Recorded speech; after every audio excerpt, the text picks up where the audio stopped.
Du coup, c'est un atelier où on va parler de respiration, de méditation. Et puis aussi, j'avais envie de vous parler d'agitation mentale. Comment aussi des clés pour revenir un peu pour se poser. Parce que mine de rien, on ne se rend pas compte, mais on est pris dans un tourbillon de pensées. Je sais pas, vous savez combien de pensées on a par jour? C'est un chiffre assez rigolo, du coup. Les paris sont ouverts. Des millions. Ok. Ça doit faire 10-20 000, un truc comme ça. 10-20 000, c'est pas mal, mais c'est un peu plus. Oh. Ouais. Non, je vous le donne. Vous donnez votre langue au chat? Oui. Okay. C'est 60 000. Environ. En moyenne en plus. En moyenne, c'est-à-dire qu'il y a des personnes qui vont penser 80 000 et il y en a qui vont faire 20 000. Tu vois 60 000 pensées par jour. Et donc le truc, c'est qu'on vit avec le mental, mais personne nous a appris déjà d'une, ses lois, comment il fonctionne, et de deux, comment aussi appuyer sur le bouton off. C'est comme si on l'a laissé sur on tout le temps. Et juste parfois il est en veille, mais il est toujours éveillé. Et ça nous, c'est comme une télé, c'est comme vos appareils électroménagers, derrière il y a la facture d'électricité qui fait mal. Et là, chez nous, la facture d'électricité, c'est le stress, c'est l'épuisement, c'est le mental qui tourne toujours et d'avoir du mal aussi à pouvoir prendre de la distance vis-à-vis des choses. C'est tous ces problèmes qu'on a au quotidien en fait, des plus petits jusqu'aux plus grands. Tout ça parce que, selon moi, on ne nous a pas appris les clés millénaires qui sont là dans toutes les traditions, pour maîtriser son mental. Mental, c'est censé être un outil à la base. L'être humain, et c'est un super bel outil, même on pourrait dire un super ordinateur qu'on a à notre disposition pour créer, pour penser, pour structurer, pour innover, mais certainement pas pour être possédé par ça. Alors après, c'est le plus grand challenge, je pense, franchement, honnêtement, je pense que c'est un des plus gros challenges de l'être humain. Parce que c'est vraiment, vraiment pas facile. Moi, ça fait 4 ans que je fais de la méditation. Ça fait 4 ans que je lis beaucoup au sujet du mental, principalement avec la philosophie indienne, parce que je pense que c'est une de celles qui a le plus appréhendé le mental. Et donc, franchement, je me rends compte à quel point c'est un voyage extraordinaire et en même temps pas facile de retourner à l'intérieur et de faire ce fameux voyage de la tête au cœur. On pourrait dire que le mental, c'est la tête, même si franchement, c'est très réducteur de dire ça. Notre mental, il n'est pas... Franchement, vous le savez maintenant, la physique quantique l'a plus que prouvé. Notre cerveau n'est pas le réseau de nos pensées. En tout cas, voilà, notre pensée n'est pas limitée à notre cerveau, on est tous interconnectés, nos consciences sont interconnectées. Ça, c'est prouvé à l'heure d'aujourd'hui. C'est-à-dire que votre boîte crânienne ne limite pas vos pensées. Ça va bien au-delà. Donc, quelque part, on émet des vibrations, des ondes bêta, gamma, ça aussi, c'est prouvé, qui affectent notre environnement.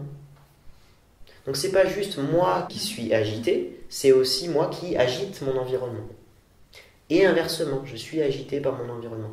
Donc si je commence à simplement conscientiser à ce niveau-là, avoir de plus en plus conscience de mon état intérieur, et puis d'appliquer des techniques pour revenir à moi-même, et on va voir qu'il y a un très vaste panel, à ce moment-là, j'affecte positivement le monde. Voilà. Alors, plutôt que du blablabla, on va faire une pratique. Ça vous va? Donc, comme vous le savez, je suis professeur de la Fondation Art de Vivre.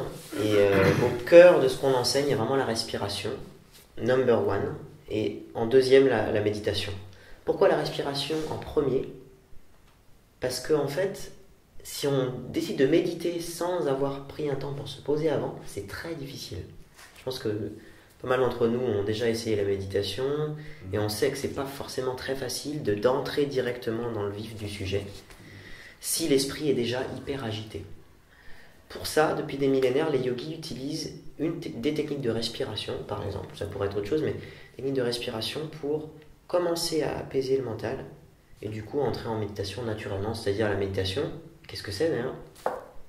Selon vous, c'est quoi la méditation? La paix. La paix, ouais. Qu'est-ce que tu dis? Faire le vide dans sa tête. Tu allais me le demander, ok. Reconnexion avec soi. La reconnexion avec ça, ouais, carrément. Mais quoi d'autre? Faire le vide dans la tête. Faire le vide dans la tête. La reliance. La reliance, ouais. Un état d'esprit positif, joyeux et en paix. Quelque part, en fait, on pourrait dire qu'on a tous médité, parce qu'on a tous déjà vécu ces états-là. Hein, je vais vous rappeler des bons souvenirs. Peut-être que vous le vivez en ce moment, mais quand on est amoureux, enfin, je veux dire au début, parce qu'après, ça nous arrive de le revivre, mais il y a des laps de temps entre chaque. Et vous savez, quand on est très amoureux, il y a le mental qui est assez vide, en fait. Et on se sent rempli d'un état très agréable de béatitude. Ou peut-être que vous avez déjà eu des enfants. La première fois qu'on voit son enfant et qu'on le porte contre soi, c'est une des choses les plus fortes qui existent. Moi, je ne l'ai pas vécu personnellement, mais je l'ai vu. Ça se voit à quel point c'est quelque chose d'incroyable. À ce moment-là, le mental, il n'y a plus rien. C'est juste le cœur. Ou alors face à un magnifique coucher de soleil sur la plage, ou des moments dans la nature très forts, dans la forêt, ou quelques instants, quand on se perd dans les éléments. Tu sais, il y a la notion de se perdre, c'est-à-dire que c'est plutôt que faire un effort, selon nous, la méditation, c'est plus, au contraire, relâcher. C'est l'art du sans-effort. L'art du sans-effort. De savoir prendre quelques instants, quelques minutes pour soi, pour revenir à soi. Sans fioriture, sans désir, sans vouloir ci, ça ou ça. Ça, on sait le faire. Les désirs, on embrasse par milliers. On a juste un temps. Le désir, c'est pas mal en soi. C'est juste de prendre aussi un temps juste sans rien. Comme le jeûne, et vous du coup, vous avez vachement appréhendé ça pendant ce stage Terra Incognita. De revenir à soi. Et la méditation, c'est pas juste un jeûne qu'on va faire plusieurs fois dans l'année. Là, c'est plus une invitation à régulièrement, plusieurs fois par semaine, le mieux même c'est une fois par jour ou 2 fois par jour, de revenir à soi. Et la méditation, pour vous, peut-être que ça prendra la forme d'aller faire une balade, de juste vous asseoir dans votre chambre ou sur votre chaise. Et puis, il y a des milliers de techniques qui existent. Voilà. Ce qu'on utilise à l'art de vivre, c'est une méditation avec un mantra, où on se détend déjà. La première chose, c'est qu'on va détendre le corps.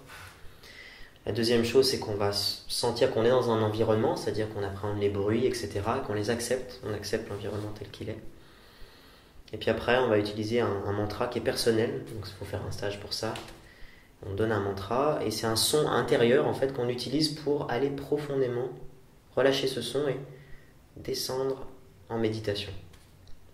C'est une sorte d'outil qui permet d'aller plus facilement en profondeur et de plus facilement lâcher le mental au travers d'un mantra, d'un son, une sorte de vibration, mais intérieure, hein, c'est pas chanté, c'est vraiment juste pour intégrer.